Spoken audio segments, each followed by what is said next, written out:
Hello, everybody. Welcome to LLK number 47. That is Knit with Laura and Lola. I'm Laura Nelkin. I'm a knitwear designer. I live in upstate New York in the Finger Lakes region, and I am always joined on these lives with my alter ego, joined by my alter ego, Lola. Lola is a little bit spicier than I am. She's a little bit less serious than I am, and she is always a joy to have around in these lives. I've been pretty consistent doing one live a month lately, which I'm enjoying. I hope you are enjoying it as well. I am always shocked by how much I have to catch you up on after I don't do one of these for a whole month. So I've got a list for you. I have tons to share. If I kind of go over in a nutshell, we're going to talk about Knit for Food.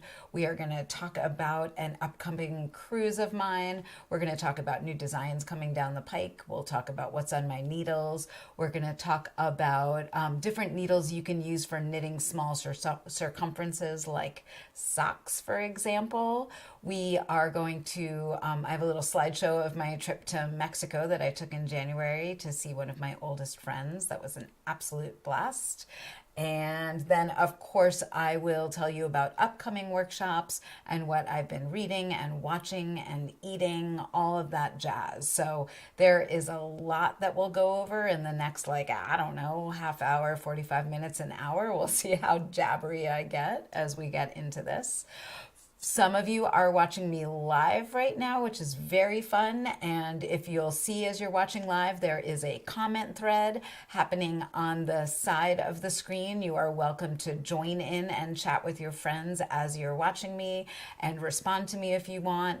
Know that I do not read those comments as I'm doing this because I am like a squirrel and I get very distracted. So towards the end of this, if there's something I haven't covered that you have a question about, please do feel free to ask and I will tell you, I will try to answer those questions. So just hold on to questions. At the end of this live, if you are watching this later or you're watching and you're like, I want to link to that book, or please tell me more about that shirt, which I just glanced over and saw a few people saying shirt, shirt, shirt. I will give you links for the things that I have links for below, but those won't go up until after I am done going live and I kind of have a moment to catch my breath. So without further ado, let's jump right in.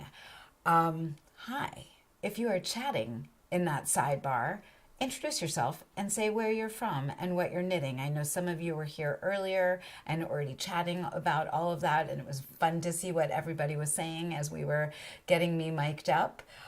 One of the first things I love to do is kind of talk about what I'm wearing and what Goldie's wearing. So the shirt that I'm wearing, I got on my trip to Mexico. I brought a carry-on with me. I had hardly any room to buy anything. So I was a very, very, very particular shopper on that trip. I got to stay in Coyoacan where my friend is living, and she was right near the artist market. And I think I went to the artist market like 3 or 4 times to look for things because I knew I just wanted to bring home something very, very special. And on the 3rd or 4th trip there, I saw a woman in a booth and I didn't take any pictures of her. She had her daughter with her, and her daughter was like on this little mat, and she had her snacks with her, and they were chatting away with each other. It was super cute. And I can see that Max is showing you more of the shirt, which is really fun. That's a good angle, Max. I like it.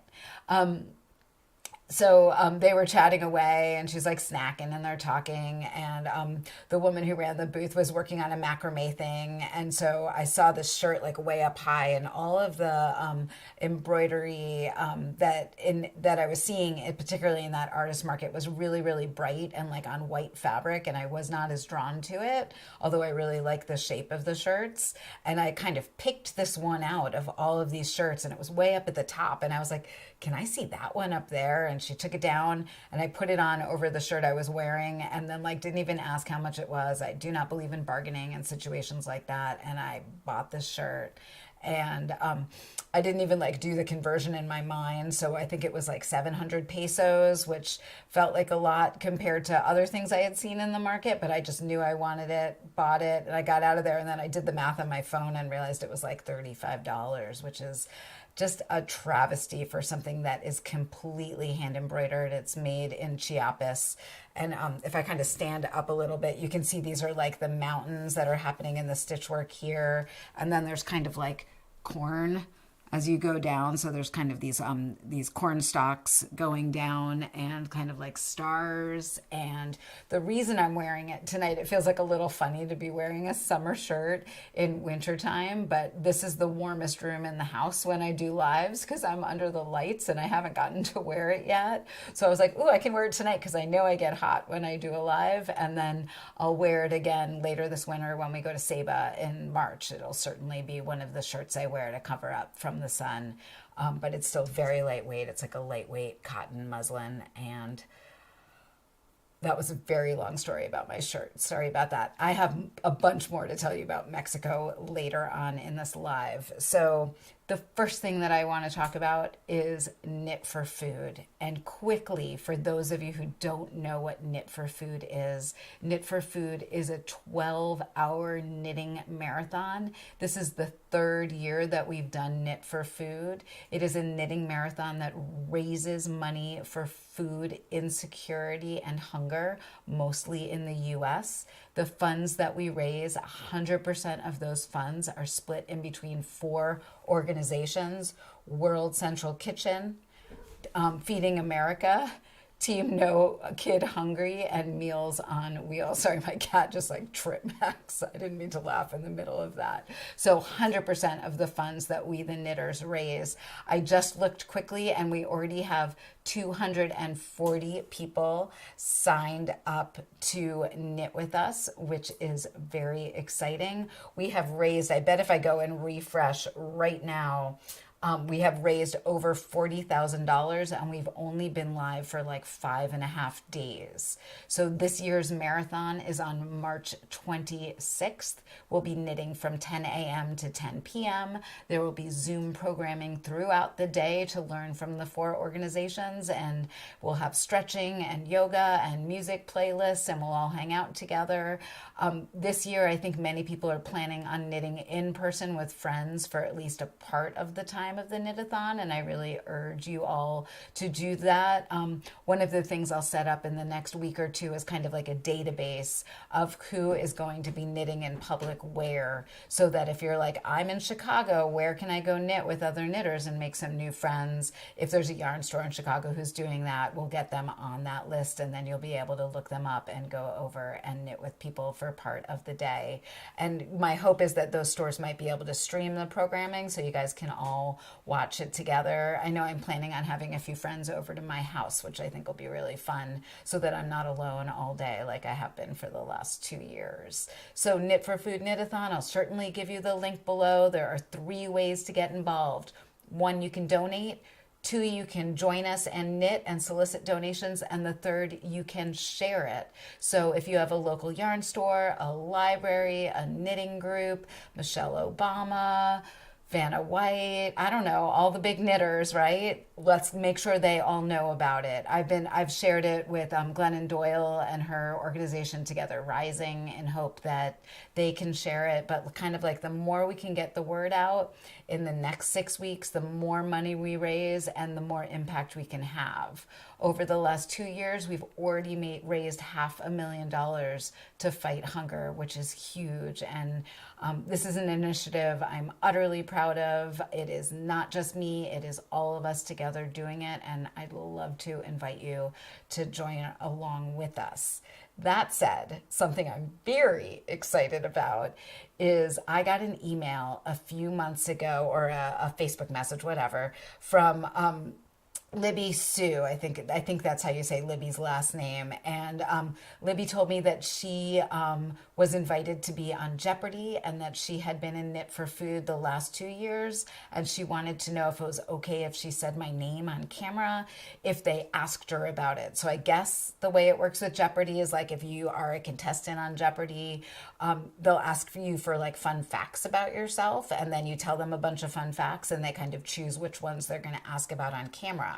So Libby, let me get to that. Here's Libby right here. She is going to be on Jeopardy on Friday night. So Jeopardy will be showing at different times on Friday evening, depending upon where you live. So I'll give you a link in the notes so you can look up what channel it is on in your area and what time it's going to be on. But she said that we definitely want to be watching Friday night. And I have a feeling that's because Knit for Food is mentioned, which is very exciting. And thank you so much, Libby. We are very excited to watch you. I'm not a big trivia fan because I'm not very good at remembering things under pressure, but I do love watching trivia shows, and I haven't watched Jeopardy in a while. I am going to go over to a friend's house and I'm going to make some food that I'm going to tell you about later that is great, like Jeopardy watching game day food, if you will. And we're going to watch it together, and I'm really excited to see how Libby does. So go Libby. If you do watch it, just so you know, people in like Hawaii don't get to watch it, or West Coast don't get to watch it. So don't say anything till after like 11 p.m. on Friday night in terms of like spoilers, like who wins or answers to questions. So we'll all have to watch and be kind of quiet until we get past that 11 p.m. Point, but we can all be like chatty after that. And I know we are all pretty excited. I just glanced over at the chat and I saw Andrea said that Lola could have a category all to herself, all for spicy things, all for, words that mean other things a little bit. Lola's a hoot. So go Libby, we are rooting for you, and exciting. Thank you for sharing that with us so that we knew to know to all watch on Friday. Right? I think that what you all should do is, one of the things that we do for Knit for Food, the last year we had a really fun game night that Patty Lyons hosted. So we're going to ask Libby to be one of the contestants on that game night, which I think will be an absolute blast. And maybe we can get Patty to make a Lola category, which we'll all do really well at, and all those other chumps won't have any idea what the answers are. Unless they just come up with something dirty, and then they'll totally be right. Just like think like Lola for a second. So that is Knit for Food. Thrilled. Please do join us. Moving on to my knitting. Oh my gosh. So I, in December, towards the end of December before the holidays, I had COVID. I finished that whole sweater that I showed you in the last live, and I'm going to show it to you quickly again. But I have gotten a lot of patterns written and tech edited, and they are all in test knitting mode and ready to be launched soon. So and I had a photo shoot on Sunday. So I'm going to quickly go through some photos. This is like the giant teaser section because there's so much good stuff coming, and hopefully it'll be motivation to like get some things off your needles, get ready for some new knits. I know some of you have been waiting for these things for a little while, and I'll kind of tell you about them as I go through them right now. So the first thing right here is Bearing Blanket. Sorry, not Bearing Blanket. This is Deluxe Blanket, and this is a version of Deluxe, which I did for Lolember. Veronique knit this blanket with her Emma's Yarn Small-A-Days set, and we worked together, Veronique, Karen, and I, to kind of figure out the pattern. And it is all written up. It is being tested by 2 or 3 other people right now. And I almost have all of the photos for it. I'm just waiting for a few more photos, kind of like in situ on a bed. And then it will be ready for release. And I am absolutely thrilled with this blanket. And I do not want to return it to Veronique, but I know that I have to. So that should be out, I hope, before the end of the month. That would be my goal for Deluxe Blanket. Next up, we got photos of the Lolancha pullover. So this is based on the stitches from Lolancha shawl and Lolancha mitts. This is the sweater that I knit in Manchalopi, which is unspun yarn from sheep from the La Mancha Plateau in Spain. And I have been wearing this pullover now that we took photos of it a ton, and I already want to knit another one. And there is a test knitting call up in my Ravelry group, and I'll be choosing testers tomorrow morning. So Thursday morning, testers will be chosen, and I am hoping that it will be ready for launch by the time we do our next live in mid-March. That is my goal for the Lolancha pullover. This is just a really fun picture we took where I put on like all of the Lolancha goodies, and it was like a crazy Lolancha lady photo with all of them together. We had a really fun photo shoot, and it was a little chilly out, so I was definitely happy to be bundled up in wool. One thing that I wanted to show you is there are 3 new colors of Manchalopi. So the 7 colors to the left, those 4 natural colors, and then the 3 paler colors were the colors that have been in my Etsy shop for a little while, and they just added 3 new colors. There's this awesome orange, and then there's this gorgeous deep purple called lavanda, and then there's this great dark green called botella. And all 3 of those colors are up in my Etsy shop now. I kind of like snuck them up as soon as I got the photos, but I'm really glad that they added some kind of brighter colors to the line. So if you were wanting to make Lolancha mittens or shawl in something a little bit brighter, that is in there now. It's such a unique yarn, and there aren't many people carrying it, and it's really fun to knit with, and it's just so lightweight to wear. It's the Lolancha pullover is going to be awesome for travel, because if I put it in a vacuum bag, it's going to like suck down to absolutely nothing and then like pop right open and be ready to wear and keep you warm. So that's what's happening right there. And if I go back to those photos, next up, here's a little something.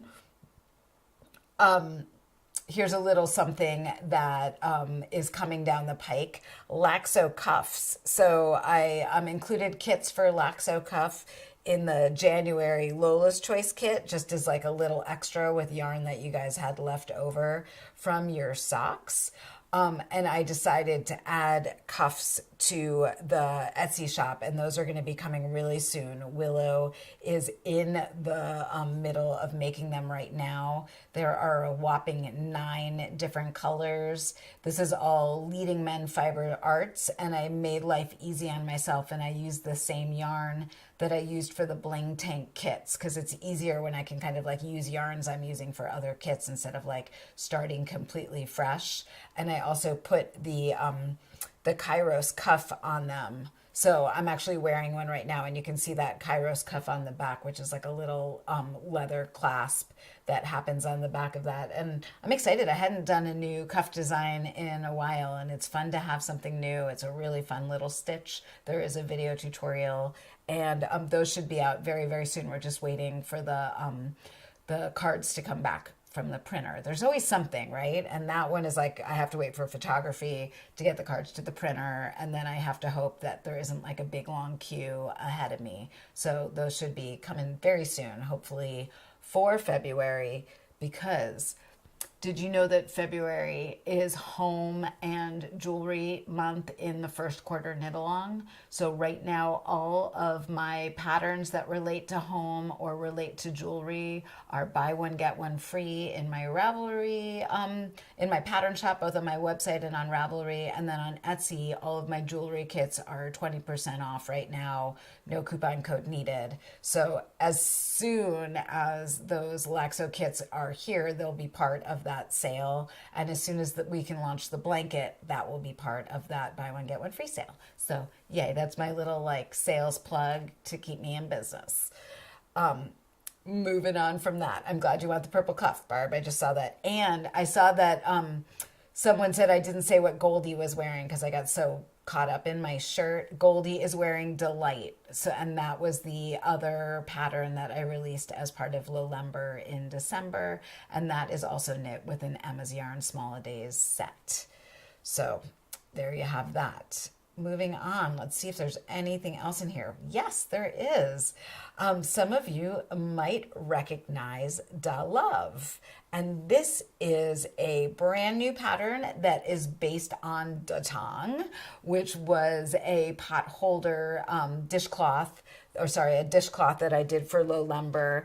And I changed its shaping and turned it into a little heart. And there are actually two sizes of Da Love. There's a bigger size that serves as like a trivet or a pot holder if you hold it in half. And then there's a smaller size that is a little dishcloth. And we did a pretty extensive test for this. The pattern is all ready to go. I have the photos. I just need to process the photos. And I'm actually hoping that pattern will be up like tomorrow or Friday. I'm just waiting to hear back from Lasagna Love how they want to accept donations if people are knitting them for Lasagna Love. I talked about that a little bit in the last live. Lasagna Love is an organization that we worked with on the last knit-a-thon, and basically what Lasagna Love is it connects people who love to cook hot meals like lasagna with people who need a hot meal in your community. So if you're somebody who needs a hot meal, you can go to lasagnalove.com and kind of register yourself and give an idea of what your dietary restrictions are, and then they will match you up with somebody in your area who's a cook. You can also sign up as somebody who wants to cook and deliver meals. So very cool, and we were hoping that this project can kind of like go in conjunction with what they do. So whether people who are cooking get a pot holder or trivet as like a thank you, or somebody who needs a hot meal gets theirs delivered with a heart. We're still kind of working on how the details of that are going to work, but it's kind of a sweet thing to do together. And it was an idea that came out of the knit-a-thon last year. So pretty excited for Da Love to be coming out. Look for that very soon. Let's see. So that's everything that's off the needles, which is a lot, right? Like that's a lot of patterns that have made it through tech. The other thing that I can't show you a photo of and is completely through editing, it is in testing right now, photos are done and they're stunning, is the March Lola's Choice kit, which has had no less than 4 names until it is finally landed on its last name. It is a very nice name. I like its name very much. It's the nicest name I've ever come up with ever.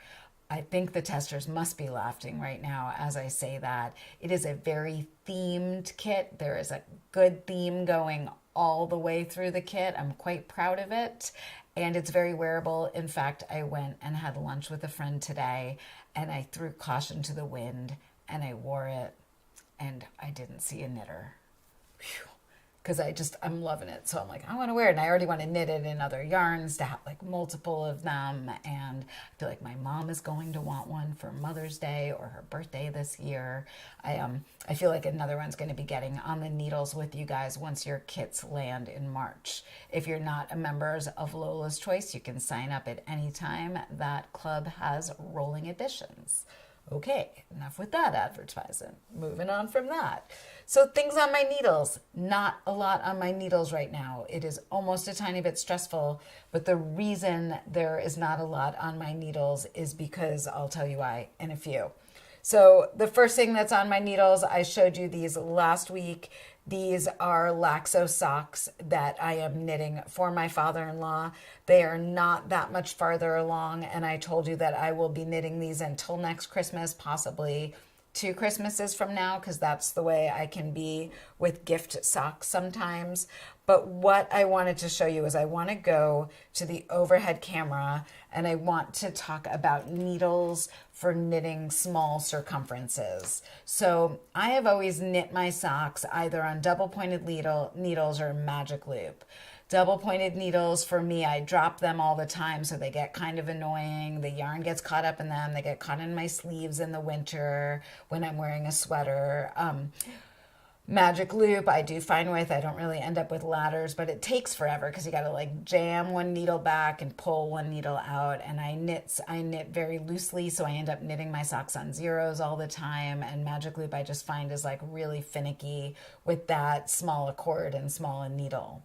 So the first thing that I did earlier in January is I got a 9-inch circular needle. And let me go to the overhead so you can see this 9-inch circular needle. I got a 9-inch circular needle from Chowgu, and I was knitting on it, and I like it, but I think it because of the way that I hold my needles, this hand was getting really kind of cramped right here.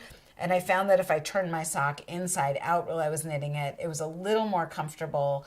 But I think because there wasn't a lot of needle to hold onto, because this is just like a 2-inch tip right here, I found it to be kind of awkward for me. I know that some people really do love a 9-inch needle, so that's awesome.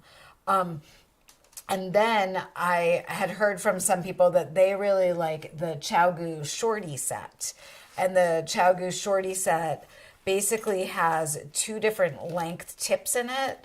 And there are lots of different Chowgu shorty sets. So they go up through like a size US 13. There's 3 different sets. This is the smallest size set for socks. And it goes from a 0 up to a size 3. And there's 2-inch tips and 3-inch tips. But I forget who it was, but someone in my Ravelry group mentioned that she really liked using the 3-inch tip for her right hand and the 2-inch tip for her left hand, and that she found that it made it just like a little bit longer around, like longer than 9 inches around, and gave her a little bit more to grip onto. So what I've done right here on my sock is I have a 3-inch tip on my right hand, and I've got a 2-inch tip in my left hand, and I'm finding it to be much more comfortable. I put that on the 5-inch long, and I've just got some twisted pearls right here on this part of the pattern, so I'm just kind of making sure I stay in pattern while I show you what knitting is like with them. But I'm finding I have just a little bit more to hold onto with my right hand. So my right hand is much, much less cramped than it was before. And I'm really liking it. I can tell probably that when I get to the heel flap, I might end up putting some stitches on a spare needle or using double pointed needles. Just for that, I'll have to see what that looks like. As I get to the gusset, I can actually even change to a longer needle cord for that section and then go back down again when I get to the leg. But this interchangeable set, I do not think you need it. It's not a need. For me, it's like there's always the right tool for the job, and this just felt like the right tool for the job. Because somebody is going to ask, this is Jill Draper Makes Stuff Barstow in the colorway September Skies. I showed it to you in a live back in October. I got it when I was at Rhinebeck. And it is a non-superwash sock wool that I know that my father-in-law is going to absolutely love. I'm going to keep knitting, but I'll go back to the forward-facing camera. I also got the larger gauge shorty sets, and I use them on my Lolancha pullover on the sleeves, and I've never had sleeves knit so fast as that. It was like the idea of Sleeve Island to me, instead of being on double points or being on a long circ and doing magic loop. Absolutely love them for sleeves. I did find that my knitting was a little bit tighter on them, and you might need to go up a needle size or down a needle size. So you do want to make sure that you do gauge with them if you are using them on sleeves, because sometimes in smaller circumference knitting, your gauge can change just a little bit from working in the round on a bigger piece. So I did see that my gauge got a little bit tighter on them. So I just saw someone said, Catherine, I looked over and she said, the way I hold my needles, the short tips dig into my palms. So yeah, I had that too. And that's adjusted with having the 3-inch right there instead of the 2-inch. But the other thing that I did that I found really, really, really helped with that is to turn my knitting to the inside of the sock so that I am knitting basically from the I'm knitting the outside, I'm knitting the right side, but I'm knitting it inside out, and it is a little bit more comfortable. I can knit actually a little bit faster like that than when I am knitting it with the right side out. And I think that's because, sorry, I'm giving myself some more yarn. I think that's because the sock fabric is out of my way and I'm able to kind of like hold on to it a little bit as I knit. So that might be a trick for some of you who are finding it to be a little bit frustrating. So basically, instead of like knitting over here, let me just kind of turn it so that I'm knitting on the front right there, and then I've got all this fabric that's kind of getting in the way. I just turn it inside out, and then I am working on the back side like that. Oh shit. God, you guys couldn't see that. I just cursed on YouTube. That was the best. I just explained that so well, and I don't even know how much of it you weren't seeing. Okay, let's do that again. Sorry, everybody.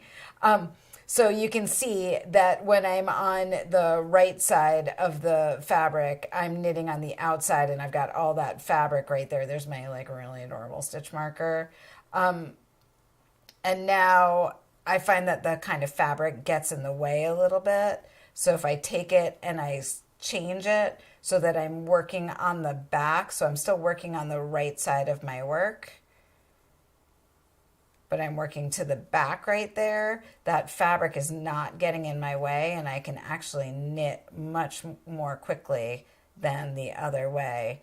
I am not a sock knitter who can get away with not looking at my stitches as I knit. When I knit other things, I don't really need to look at my needles. Socks, for some reason, I think because my stitches are so small, I really have to look. So sometimes normally when you knit, you would knit like this, but one thing you can try is to turn it to the inside and then be knitting kind of on the back side of your work, if that makes sense. Sorry about that. I'll try to get better about remembering to switch cameras. I was so in the groove, I completely forgot. So Susie said she couldn't find shorties in a larger size 10. There's a yellow set, Susie, that has the larger needle size. Maybe people are sold out of them. If you email me, I might know a place that you can find them. Okay, moving on from my socks. Other things that I'm knitting, I already told you I'm going to cast on another of the March's Lola's Choice kit, but I think I'll wait until you guys get yours and I'll be knitting it along with you in another yarn. The yarn that is coming in March is really special, and it is one that I will be very surprised if any of you have knit with it before. Maybe just a few of you will have knit with it before, but not a ton of you. What I'm about to cast on is the first N Club design. It took a little while for the yarn to get here. There was like a backup at the mill, and then there were some shipping issues, but I finally got my sample yarn. It is like the prettiest thing I've ever seen. And for the first time, what I'm doing is like, well, maybe not the first time, but I'm like, I got a really springy color because I think it's going to be very fun to knit with a springy color. And by the time you're done knitting it, it will be spring. So you'll kind of like have something new for your spring wardrobe right away. So the N Club, for those of you who don't know, is my larger knitted kit club. It has 3 kits a year. It is only open for a limited time. And when it fills, that club is full. I think there's about 30 spots left for 2023. And if you go to my website, I'll give you the link later. You can read more about it. But it's a special club. We have a private Facebook group. We have unboxings and Zooms, and we keep it pretty special. And those designs are always my favorite. And the yarn is, I'm so excited to dig my needles into it. That's like what I get to do once I'm done with my books and accounting tomorrow. So boo finances, yay knitting. I met with my accountant yesterday and I was like, dude, I really like knitting. I really don't like doing this. So let's just like bang it out and move on to the good stuff. So I'm trying to like get that all done and out of the way. The other thing I've been really wanting to try is I've never done bead crochet. So I have some books waiting for me at the library. I'm going to go pick up tomorrow, and I think it would be really fun to do some bead crochet. I have an idea for an accessory that could be bead crocheted that I think will match knitting really well, but be like unique to me. And I think hopefully it works. And then you guys agree with me. If it doesn't work, you probably won't see it. How's that? So that's kind of everything on my needles right now. Not a lot. I'm being a tiny bit monogamous. I want to get that end club design kind of on the needles, get knitting on it, and bang it out, and maybe have it done before I leave for Saba, hopefully. And we leave on the 24th. So that's looking iffy right now if I'll have that done, or I think it'll be a very good travel project if it ends up coming with me on that trip and isn't quite done. In terms of workshops, Saba, I told you about that in the last live. That was kind of a last minute gig. I'm doing an artist residency on the island of Saba from February 25th to March 5th. And if anybody finds themselves down in the Dutch Caribbean and wants to join me, you do have to register for my classes and the other classes that are happening at the same time on their website. While I'm teaching knitting there, there's also some indigo dyeing classes and some glass blowing classes and some quilling classes. So I've actually signed up for all the other classes while Max is diving. It's a big diving island. So he'll dive, I'll craft, and then we'll hike together. I think it's going to be perfect. But the other thing that is coming up that I'm super excited about is we're going to cruise again. So this is me playing Titanic on the Holland America Rotterdam. And that is a photo that I took in Iceland. Clearly, we are not going to run into any icebergs. I realized maybe this was like not a very good promo photo for a cruise. But to tell you about this cruise in a nutshell, we are leaving out of Amsterdam on August 26th. And then we are going to 2 stops in Norway, Bergen and Mold. And then we are going around the north side of Iceland. So we're kind of almost circumnavigating all of Iceland. And we've got some stops in Ísafjörður, I think that's how you say it. And then we'll be in Reykjavik for 2 nights. So we are going to have a bus in Bergen and go on kind of like a knitting trip. I have a few things I really want us to do together in Bergen.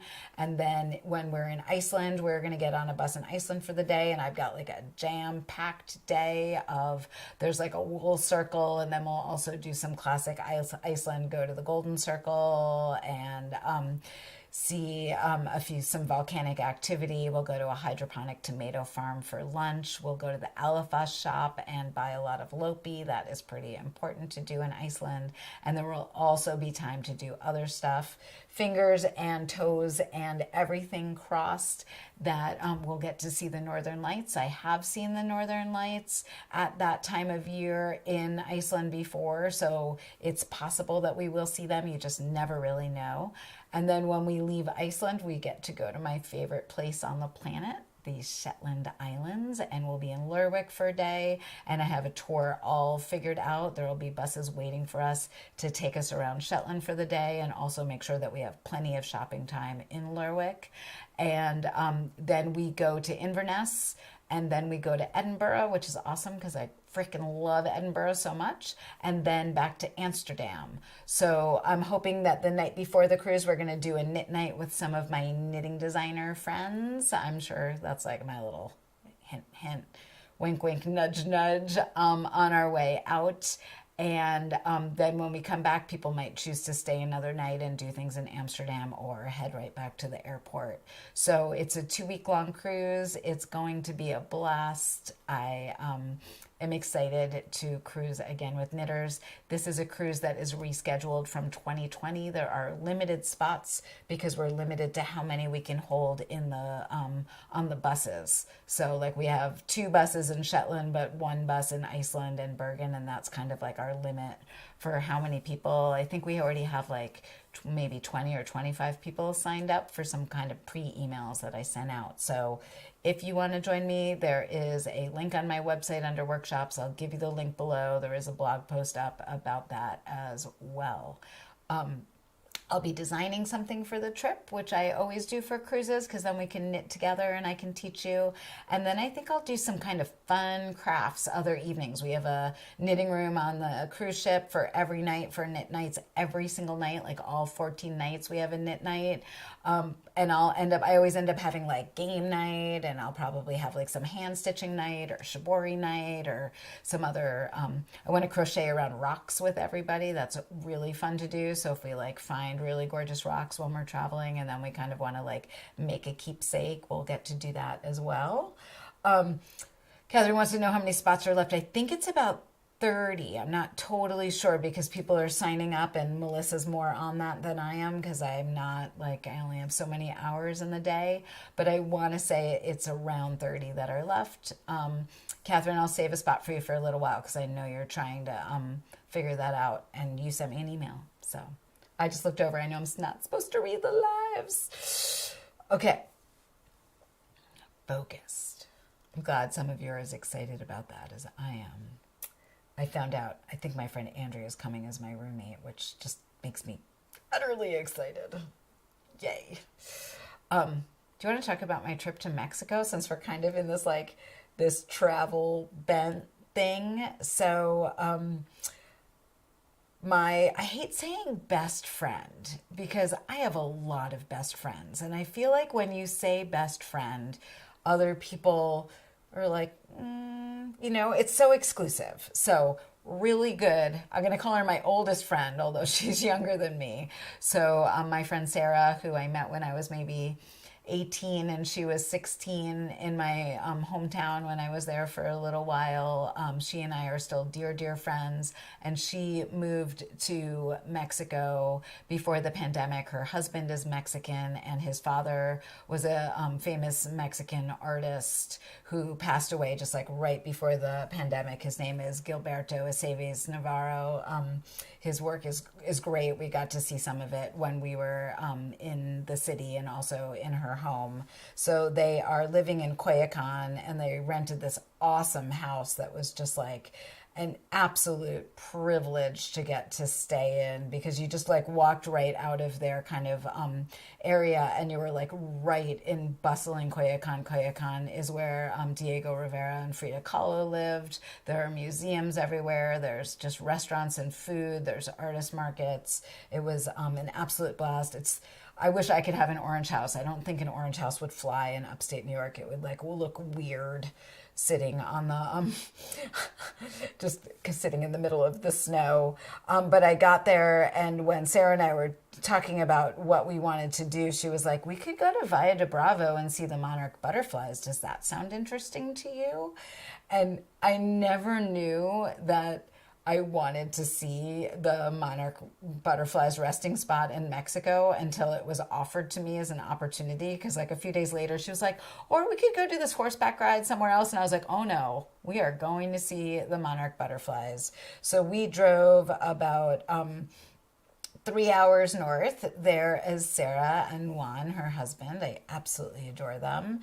So we drove 3 hours north and we went outside of Valle de Bravo. We went to a monarch migration resting spot and had a guide who was absolutely lovely. And she took us way up. We chose not to ride horses and hike, and I forgot about elevation. So it took us a little bit to get to the top to see where the monarchs were resting. And both of these monarchs had passed away. You were not allowed to touch any of the monarchs. So our guide picked them up. And what I wanted to show you with this picture is this is a really good example of a female and a male monarch. So on the left is a male monarch, and he has those little spots on those lines on his back, and you can see the female on the right does not have those spots. So now you know how to tell a female from a male monarch, and I didn't know that until we went on this trip. And then you have to have your imagination as you look at these pictures. I did post a video on Instagram that shows you the monarchs of Little Mar, but in that photo right at the center, you can see a monarch in the sky. But if you look really, really close, you'll see that the sky is just dotted with monarchs. And if you looked in the trees, like this photo in the trees, if you look closely, you'll see that it looks like there's all these places on the trees where there's like dead leaves or bark kind of peeling off of trees. Those are all monarchs resting in kind of like these giant clumps together. It was totally amazing. And then as the sun would hit those clumps, they would warm up and like take off in swarms. And we were a little bit away from them, and I certainly I don't have a big camera. I didn't bring a big camera with me, so I just had my phone to take pictures. But it was just like absolutely mesmerizing. And I found a tree to lean up against and just watched them until, our stomachs were basically grumbling and it was time to leave the top of the mountain and give other people a chance up there to see them. But it was really like one of those once in a lifetime experiences that I'm so glad that I got to share with Sarah. And, I hope one day to bring my family back there to see that, because it's pretty special. And, we certainly have monarchs here. I grow pollinating plants in my garden in hopes of giving monarchs a place to lay eggs and go onto their journey to Canada and then go back on down to Mexico. But it was pretty special to get to do that together. So let's see if I have any other. There's Sarah and I coming down the mountain. It was, oh my gosh, so much fun. One of the other things that we did in Mexico was eat a lot. I did not take a lot of pictures of my food. But on the left, those are some al pastor tacos that I got after our hike that might have been the best tacos I've ever eaten in my entire life. In the middle is some mezcal, and this photo isn't really about the mezcal. It's about the oranges behind it that were the best oranges. They were so freaking yummy, and they had a little bit of tahine on them, which is this like spice that has kind of like lime and chili and salt, and they were so good. They were better than the mezcal. I was basically having the mezcal so that I could have more of the oranges. And then on the right was like some fish that I got that was cooked in a corn husk. And that's not a very exciting photo, but I needed to fill in this photo a little bit to just tell you a tiny bit about the eating. One of the things I got Sarah to do with me, we just did a lot of walking and a lot of sitting and talking because we had a lot to catch up on in real life. But I was looking for textile tours in Mexico City, and on Airbnb, they also have experiences on Airbnb. And I found this woman, Maite, who was doing a Mexican textile history and embroidery tour that was like this 3.5 hour tour. And we met her at the Museo de Art Popular down like in the center of the city in Mexico City. I am so sorry about my accent, everybody. I know it is really bad. I get awkward when I'm speaking Spanish. I'm better when I have a drink in me and I'm chatting with other people than in a situation like this. So we met at the Museo, and Maite took us through, and she went to school for textile design and textile history, and she was a wealth of knowledge. So she was showing us garments from different regions of Mexico and why they are stitched the way they were stitched, and the ways that embroidery was different from region to region. Like the shirt I'm wearing that is was stitched in Chiapas is different than a shirt from another region, is different than a shirt from another region. And she was able to explain like why sometimes the wheat peels are of a certain width, and that's because of the width of the fabric that they could make on the backstrap looms. It was so incredibly interesting. So one of the first things she did was take us to this map, and the map kind of showed the different regions and then kind of what people are harvesting in those regions and how that, and what the temperature was like in that region and how that would affect the way that they dressed in that region and what became kind of like their traditional clothing. And then one of the things that was, sorry, I'll just kind of go back. One of the things that was super cool that she did was as we were looking at different things, she had a book with her with all of these embroidery stitches that she did, so she could show us what things would look like on the back, because the garments were so far away from us, and clearly we couldn't touch them in the museum. But we really got to get an idea of what the embroidery stitches looked like close up, what they looked like on the back, and how they were different from region to region. It was fascinating. It was one of the best tours. I've been on a lot of tours, and it was one of the best tours I have ever been on. And I'll definitely give you her link. So if you're in Mexico City, or you know another crafter going to Mexico City, I cannot recommend this experience more highly. So we went through all of that with her, and then we went over to another museum. We kind of walked through the park, through the Zocalo, and then we went to another museum, and we did a stitching workshop together and got to learn all of the stitches. So we started just with a little sampler, playing around, and then we all got to make something. And this is the little monstie that I made. So she gave us a bunch of ideas for things to make, and you could make something just like she made. Of course, I had to go off path a little bit, because you know me. But I used to do a lot of embroidery in college, and I hadn't done embroidery in forever. So I was really practicing tons of different stitches that they use. This is this really cool tight herringbone, and this is a little chain stitch. These are these little single chain stitch. I forget, this is a wheel. I forget exactly what that's called.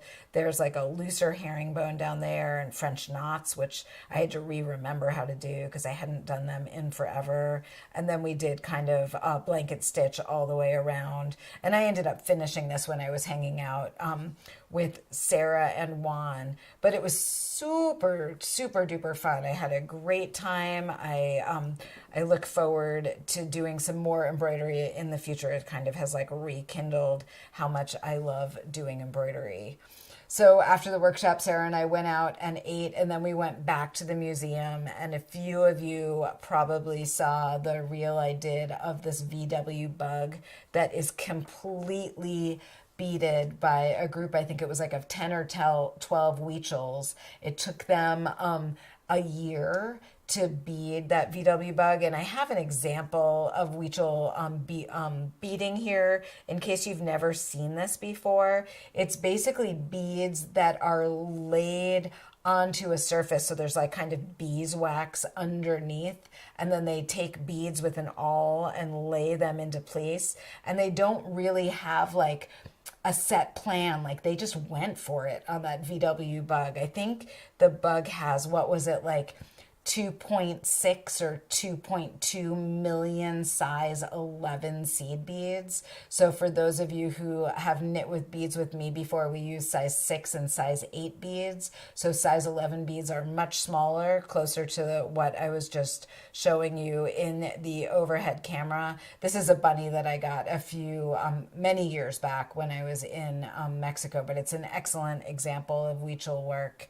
And so super cool. That VW bug, we spent the longest time just walking around it, being no way, look at the hubcap.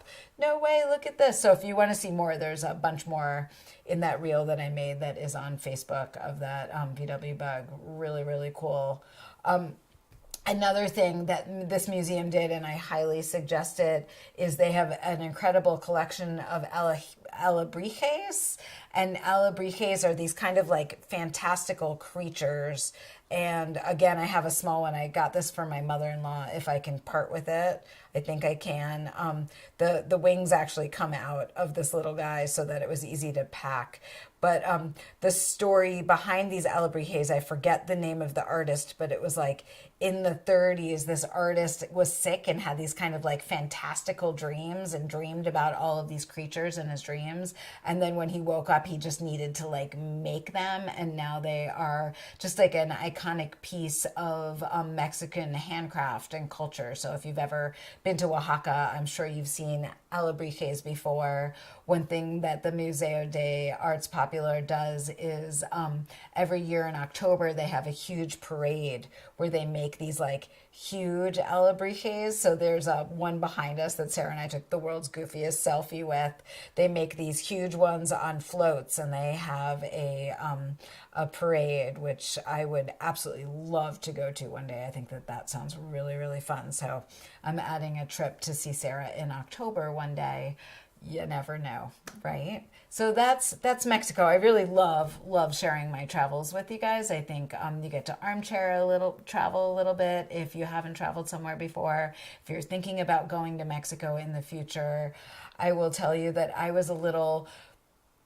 I'm trying to think about how to say this in like a really, sensitive and thoughtful way. So I went to Mexico a fair number of times when I was in my 20s, in the 90s, and it did not feel safe, and it wasn't particularly, I'm going to say, clean. Right? It was like a little bit scary travel. I traveled with a dear friend of mine who has passed, and we both kept knives in our pockets. Like, we really didn't feel safe. Like, we had a great time traveling. We got deep into the handcraft. We learned a ton, but it wasn't the world's safest travel I've ever done. And I was a little hesitant to go back on my own and without my family. Like, what if something happens? Yada, yada. It felt like a completely different place to me. Mexico City was much cleaner. It felt much safer.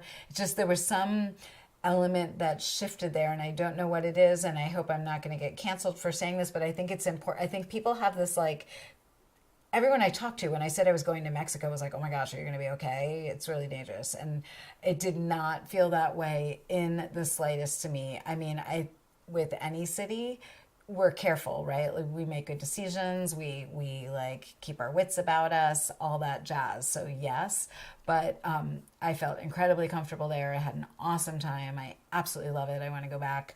I would live there part of the year for sure. Sign me up. Just I'm love the food. I love the culture. I love the handcrafts. My Willow, the girl who helps me out in the studio, my teen, I call her Miss Willow, saw my shirt tonight and she was like, I want to marry your shirt. And I was like, go to Mexico and get one for yourself one day, honey. They're awesome. Love it. So that is my Mexico in a nutshell piece. Definitely let me know if you're going to Mexico and you have any questions about like somewhere to eat or go. I have a little list now that I've built now that I went, and certainly build that. Moving on. I always tell you about what I'm sewing. And I sewed a few shirts before I went to Mexico. I don't have any good photos of one shirt that I sewed, so I'll wear it in a future live and tell you about it. But I am working on, some of you saw on my way back from Mexico that my knitting needles got taken at the airport. And I knew better. I knew leaving the U.S., not a problem. U.S. TSA, no issues with knitting needles. I have flown with knitting needles from Ireland, from Scotland, from France. I lost them once leaving Greece. I think Greece is known for their airport security not feeling comfortable with knitting needles, and they took my knitting needles. And I knew about Mexico. I knew that Mexico was known for not always letting you have your knitting needles. It kind of depends on the mood of the people looking at the x-ray and the people going through your bags. So it's not that you will have your knitting needles taken, but it can happen. And I knew about it, and I forgot to take my knitting needles. I was working with interchangeable needles. All you need to do is take them off and like put the needle tips into your like makeup bag with your brushes or like with your pens. They have no idea you make it through with your knitting needles and you're fine. Completely forgot to do that. And they took my knitting needles, but they didn't take all my knitting needles. So I still had a little bit to do, but one project I was trying to finish, I ended up having to table. But what I was able to work on a lot more is this strip that I'm making for a robe. So a few years back, I made a Melanie robe from Joli. This is just a line drawing, so you can kind of see what I'm working on. And if you see that shawl rectangular column kind of going around the neckline on the robe, that is what I'm working on right now. So this pattern piece right here is that neckline of the robe. It's going to get folded in half. And what I'm doing on top of it, and I'm going to have to show you in the overhead camera, is I'm doing some really, really, really simple shibori in a cross hatch. And I'm kind of like fading colors from one color to another. I started this, of course, when I had COVID because I am like a very high functioning sick person who needs activities in bed. It is very easy to do. So it's actually a great thing to do when you're talking to people. So sometimes like if my knitting's challenging and I can't work on a knitting, it's a great thing to do when you're like hanging out and chatting. So what I'm doing right now is kind of putting on my shibori ring, and what that does, if you've never seen any sorry guys, it's not shibori, it's sashiko. Come on, I'm doing sashiko, give me a break. That's when I know it's time for me to wrap up a live, when I forget my words entirely. So I am kind of pressing the needle in and out a few times, kind of going along the line. And then when I get to a point right there, I can kind of use that metal part on that kind of needle pusher or thimble, I guess you would call it, to pull the thread through. This thread has beeswax on it, which keeps it from tangling quite as much. And then the big trick when you're doing sashiko is to not pull up too tight so that your fabric doesn't pucker. This white on here is going to dissolve, so I use the white so I could do the cross hatching so I can see where to stitch. And then when I'm all done with it, I will just stick it in some warm water. This is 100% merino wool that I bought from my friend Kate at Wool and Moss, and so I'm making a wool robe, and just so you can see the back, because I think it's kind of cool to see the back. This will all get encapsulated, so you won't see that, but it's really, really fun to do hand stitching. I'm kind of re-falling in love with hand stitching as something to do when I'm not knitting, to give my hands kind of a break and something else. So sorry, I got the shibori sashiko thing mixed up. I do that sometimes. I try to give myself notes so that I don't have to think too much when I'm doing these. Forgive me. So that's what I'm sewing right now. I'm going to be shocked if this robe gets finished before the end of winter. So it might be that I get this done and then I sew it next fall, and then I have a wool robe for next winter. I have the world's ugliest giant red polar fleece robe for when I'm really cold, and I'm very motivated to elevate that to something a little bit prettier because I wear my robe every morning when I get out of bed. So in terms of reading, I have a little list here for what I am reading and listening to. I finished Mad Honey by Jodi Picoult and Jennifer Finney Boylan. It was a heavy book. It was... I don't always read a ton of Jodi Picoult, but she always kind of tackles hard subjects, hard, real subjects.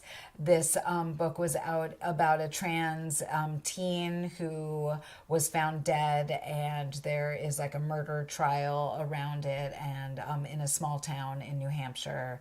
And I actually didn't sleep incredibly well when I was reading it because it was intense to read. It tackled a lot, and it tackled it well. And it also kind of used bees as an allegory for a lot of what was going on in everybody's lives. And that piece of it and the education around beekeeping was also really interesting. So it had this kind of interesting dynamic to it. What I'm reading right now is I have never read any Agatha Christie, and my book group assigned Death on the Nile for next week's book group.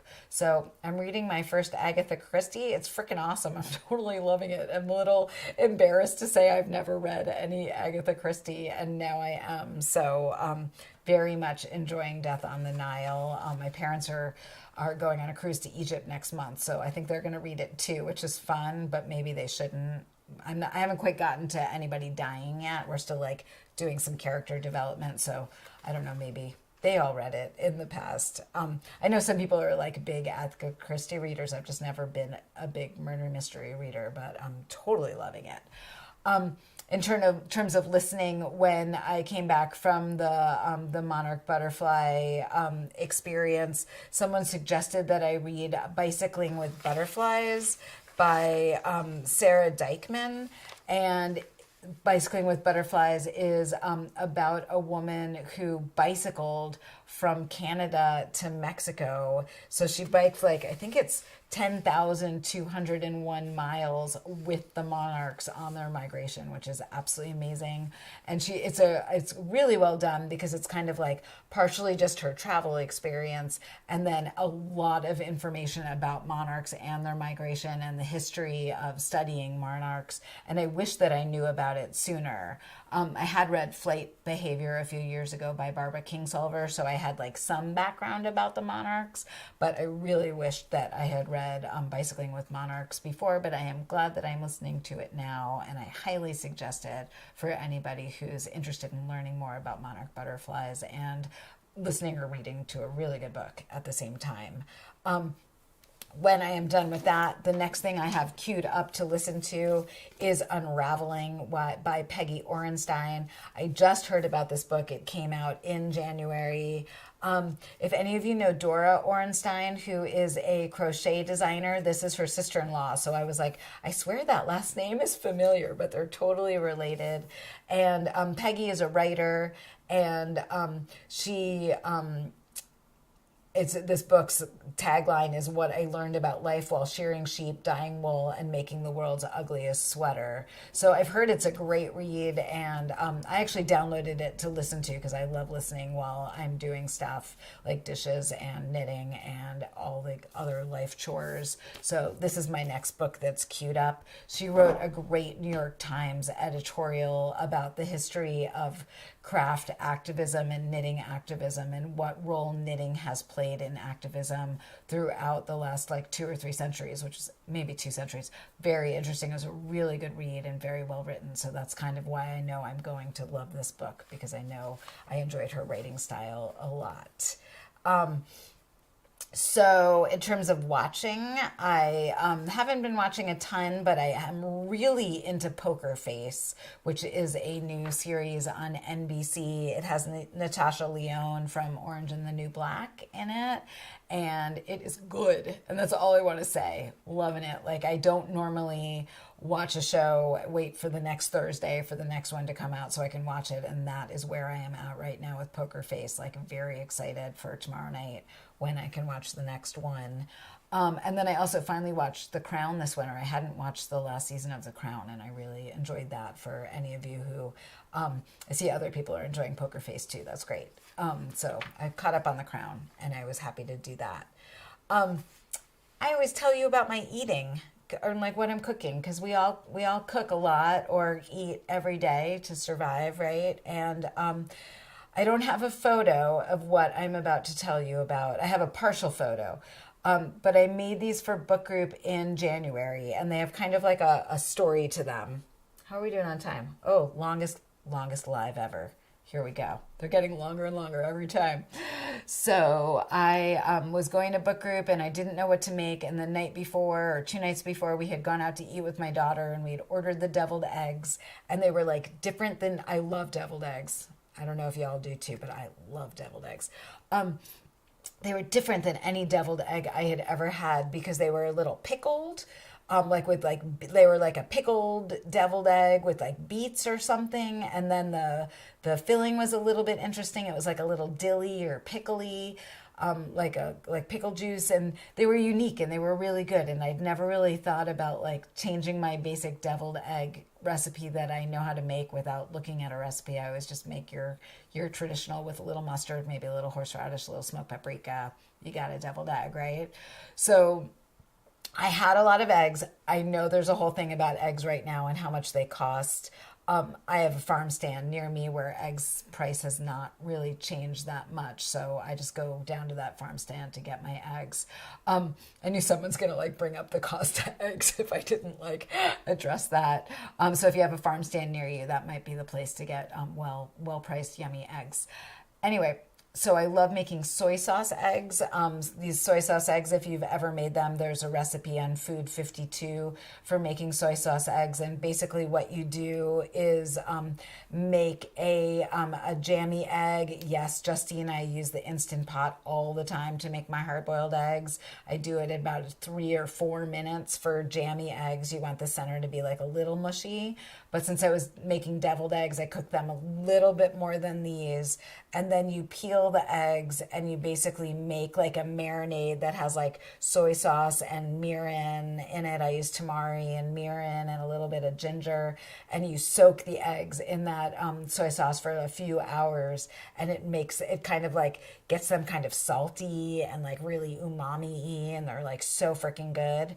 So I was just gonna make soy sauce eggs to bring with me. So you hard boiled them, you peel them, you put them in the soy sauce marinade for a few hours recipe. I'll give you guys a recipe to tell you how to do that.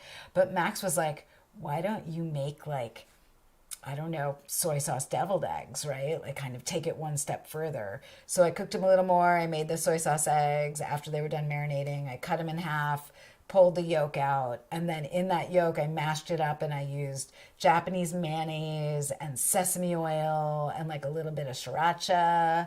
I basically looked for some grated ginger. I looked for everything in my fridge that was like that flavor profile, threw it into the yolk, mashed it up, made it all creamy and good, put that stuff back into the eggs, and then I put a little furikake on top, which is that like sesame seed and strips of seaweed. Sprinkled that all on top, forgot to take a photo, brought them to book group, left a few for Max, and they were just like devoured and gone. So I think I'm going to make them for Friday night for the Jeopardy party. But if anybody needs something to make for like game day, like if you're doing a Super Bowl thing, you can just make like elevated soy sauce deviled eggs or like some kind of, I don't know, people think that you're magical just to like people. I was thrilled with the feedback for the soy sauce deviled egg is all I'm going to say. And I've been looking forward to sharing that one with you. Although I have like no photos. So Andrea, I kind of verbally gave half the recipe, and I'll give you the recipe below to the Momofuku for making the marinated soy sauce egg, because yum.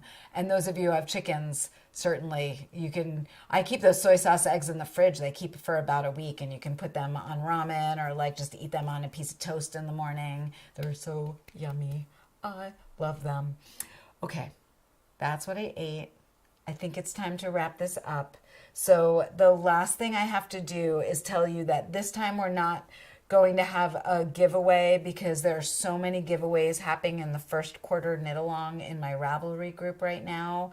We have about, the last time I looked, there were like 420 projects that were listed. There are a bunch of you involved. There were almost 120 were already finished, which is great. And we have monthly prizes in the first quarter knit along for just posting a photo of one of my designs that you're knitting on in that week. And then we have a grand prize at the end, which is a Chowgu Forte needle set. And I'll show that to you all in the March Live, since that prize will be chosen on April 1st.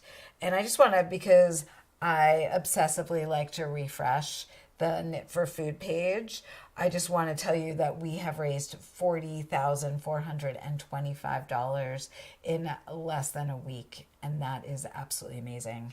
And I do need to start looking at stats, like how much did we raise last year at this time? But I've been so busy with so many things, I keep forgetting to check stats on that. I should probably get like a stat volunteer helper, Justine, who's really good at stats. Justine. That's me being like, please. So I do want to announce the winner from last week's giveaway, and that giveaway was these sock blockers, and the winner is Marlene Karen. And she said, and this just happened to be what she said, I'm so excited about your cruise plans for this year. I am working on bead kerchief for the first quarter cowl. So Marlene, Karen, get in touch with me. I've got these sock blockers to send out to you. For those of you wondering, they are made, I found them on Etsy. I'll give you the link to them. I think I also gave that on the last live for anybody who's looking for some beautiful sock blockers. Justine, you did hear your name. I want to talk to you about stats help for Knit for Food, because you're better at stats than I am, because that's your job. And you know, I'm fake it till I make it with a lot of things. Do I see any questions? Because this is the last thing before we say goodbye. Anything I didn't cover that you have a question about that you would love to have me answer right now, go ahead and leave that in the comments. And if not, you can leave any questions if you're watching this later below in the comments. And I always check in on YouTube comments at least once or twice a day. So I will, of course, answer you and give you a link if I forgot to give any links once I get to doing that. So I don't see any questions coming in.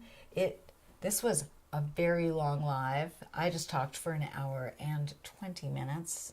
Pretty proud of myself. Max is like, thank goodness she's not going to talk for the rest of the night. I'm off. All good. I'm highly amusing, I promise. I don't see any more questions coming in. So I want to thank you all for watching. I hope I didn't go on and on too much tonight.